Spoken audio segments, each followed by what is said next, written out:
Ова денеска е најголемото предавство што му се случи на Македонија и на македонскиот народ.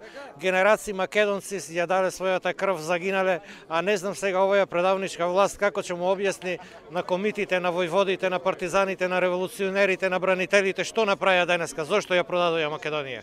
През се да не дозволиме да се случи граѓанска војна и ќе најдеме други начини, мора да ја одбраниме Македонија. Користам прилика овде ќе ги изразувам својата граѓанска непослушност према случувањето кои беа во парламентот. За мене парламентот е центар на демократијата, денеска веќе демократијата во Македонија, односно парламентот е клинички мртва. На овој начин, јас ги скажувам своето незадоволство од случувањата во парламентот и сето она што претходеше и што се случи после тоа. Сметам дека се понатаму последниот збор го има уставните суди, значи конечно да има барем една институција која ќе се држи до редо и до закона и работите ќе ги постави на вистинско место. Денеска во македонскиот парламент се случи најголемото предавство на нашата држава од страна на оние кои што се представуваат дека се власт во Република Македонија. Според мене на македонскиот народ треба да се одбрани државата и со сите легални и легитимни средства да се бори да си ја поврати својата држава, затоа што ова е веќе конечно разнебитување на македонската држава, поништување на цело духовно богатство кое што го создавале нашите предци, но и она духовно богатство кое што треба да му го оставиме на нашите потомци.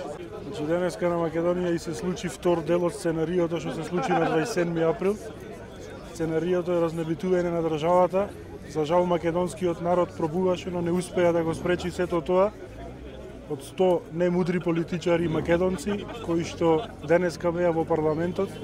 Никој не смогна сили да го послуша гласот на македонскиот народ и да го поддржи барањето на председателот на ВМРО-ДПМН Христијан Мицкоски за да македонските партии се обединат, ги прифатат сите реформски закони кои што ни ги бара Европската Унија, а да биде отфрлен законот за јазици, кој што на Македонија, за жал, ако биде подпишан од председателот и потврден од Уставниот суд, ја воведува бинационална држава.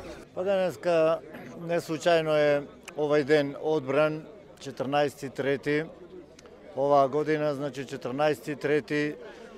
2001 лето беше почетокот на конфликтот во Тетово и еве денеска истото се случува, разнебитувањето на македонството и на македонштината со донесувањето на законот за двојазичност. Ние во Прилеп спонтано, како се македонско здружение или збиднување, се собравме овде на плоштадот во Прилеп.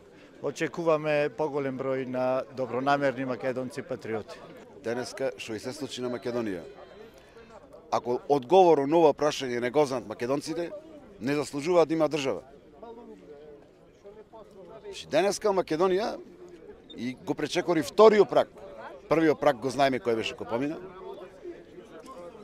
До поделба до потечението на Вардар.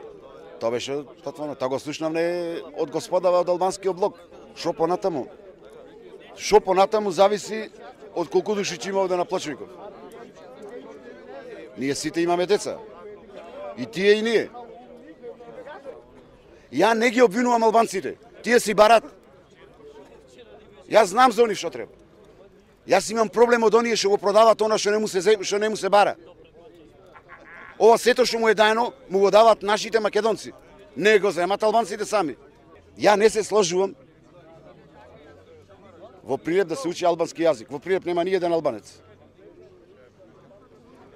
Нив му е целта да донесат албанци во Прилеп, во Кавадарци, во Неготино, во Гевгелија, во Велес, за да кажат албанците дека Ирилида е до Вардар, од Вардар натаму е Бугарија.